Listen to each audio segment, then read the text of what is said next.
Well, hello everybody. Welcome to P.B.M. Money. Did you like what I did with the title? Income allocation. That's another word for budgeting. But I wanted to not use the word budgeting because it sounds so stuffy and so boring. So income allocation, what we're going to do with our income. And most of the time when you think about budgeting, you think about spending money. And we're going to do a second part to this video, which is how we're going to budget to spend our money. But this one, I want to talk about how we're going to budget saving money. A lot of people don't concentrate on that, and they should. Now, with your savings, you should have your savings just like you do everything else. You should have a goal. Now, a good goal to start with is to try to get to 50%. 50% of your take-home pay you should try to save. It's not easy. I'm a very frugal person, and I am single, so I don't have to convince a spouse or a roommate. But it's still not easy. But that's a reasonable but good goal to go after. Try to save 50%. Now, whether you save $100 a month or 50% doesn't matter with the priorities, okay?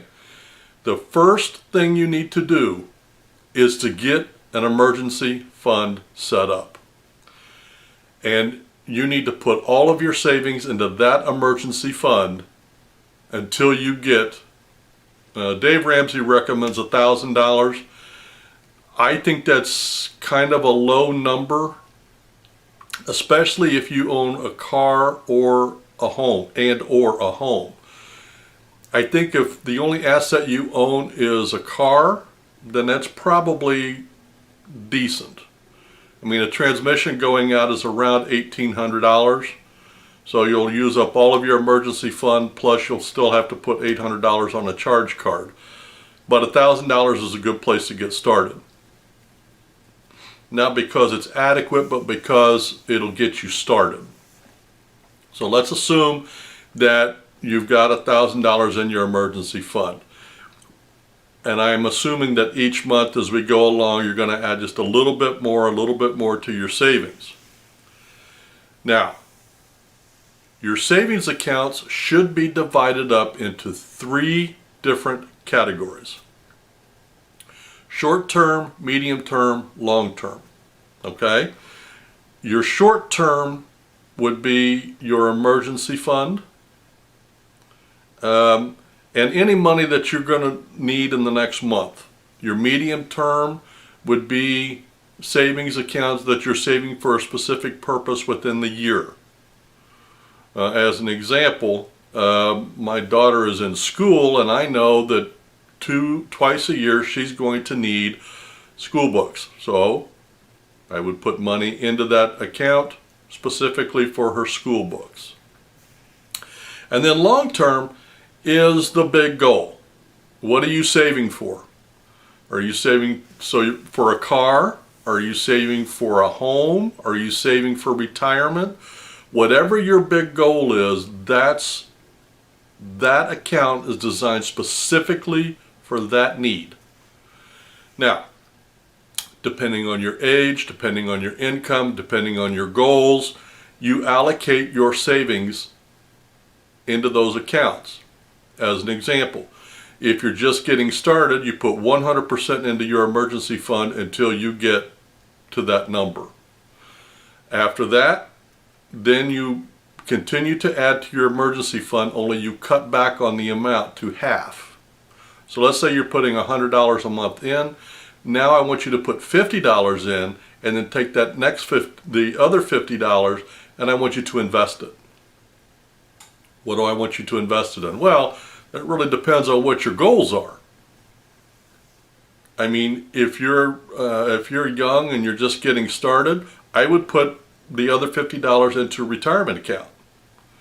And I would continue that. indefinitely.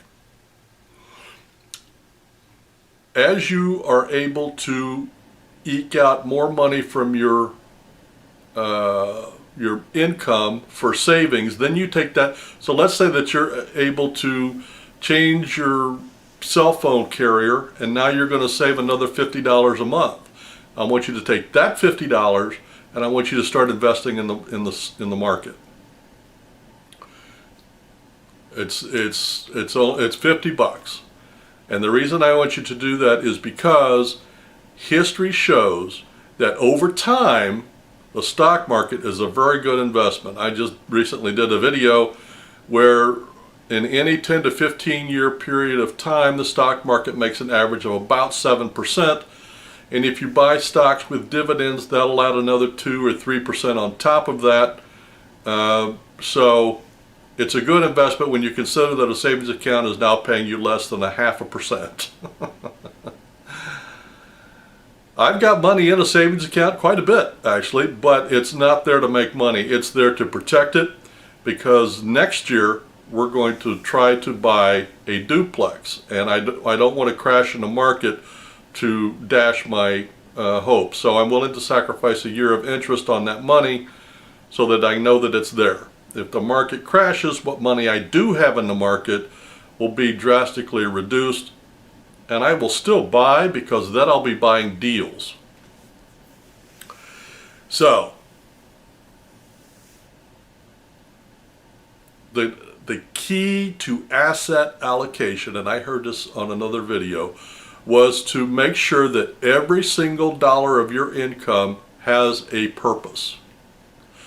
And I'll give you an example on my savings. What I do, I save at a local credit union, and every week I have them take out different amounts of money, and it's automatic. I have one that I put $10 a week into a savings account for car repairs. Then I have X amount put into emergency fund, and X amount put into my investment account, and on and on and on. Then once a month I come in and I take the money that I'm going to invest. As an example, I take $700 a month and I put that in the market. And I put $50 into my sinking fund, which is my medium term, and then I put $450 a month into my savings account, which is my short term. The reason you want to make it automatic, I tried to, and I did for years actually, the envelope method, where I would go cash my check, and I would take and put in my savings part, I would take in cash, and I would put in different envelopes, and then when I got so much I would go do things, which worked.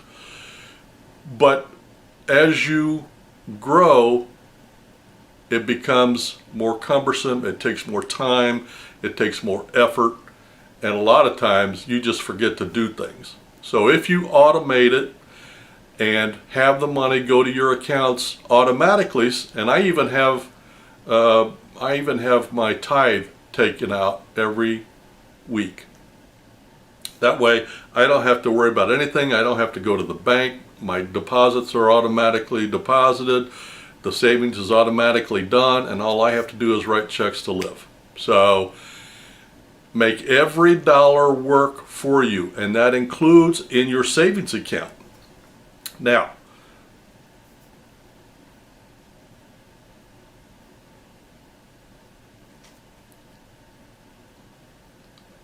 people get worn down when it comes to savings because they feel like, what am I saving for? I'm sacrificing all of this, and what am I saving for? So here's a couple of tips for you. Number one, like I said, short, medium, and long term, and use them for that purpose. Also, automate your savings. That way you don't have to think about it, and if you don't have to think about it, it doesn't feel like a sacrifice. When you use your savings for your short, medium, and long term, reward yourself short, medium, and long-term rewards. As an example, if I'm going to save money for my daughter's books, the reward is she gets her books. If I use my money in my auto account because I have to replace tires, which I'm going to do here quickly, when I use that money for that, the reward is I don't have to put it on a charge card. I don't have to now scramble to try to make ends meet to spend $600 on tires. And the reward for the long term, buying the duplex, well, I will be able to spend the rest of my life living in a place where I don't have to pay any rent or mortgage payment. It'll be paid by the tenant on the other side. So make sure that you look at it not as a sacrifice, but as a reward system for planning and saving and doing the right thing with your money. We're going to do a follow-up video on this. We're going to call it income allocation expenses. This one is income allocation savings. Nobody talks about budgeting savings anymore, but I feel like it is not only as important, but more important than the spending, because you should pay yourself first so that you can achieve things in your life. Unfortunately, in the world that we live in, it takes money to do things. No money, your life is much more difficult. So income allocation, aka budgeting, for savings, short, medium, and long term. And don't forget the emergency fund, because that will save you a lot of headaches down the road. The first thing you need to do is get that emergency fund up and funded. That's all I wanted to talk about. You guys have a great week and happy investing.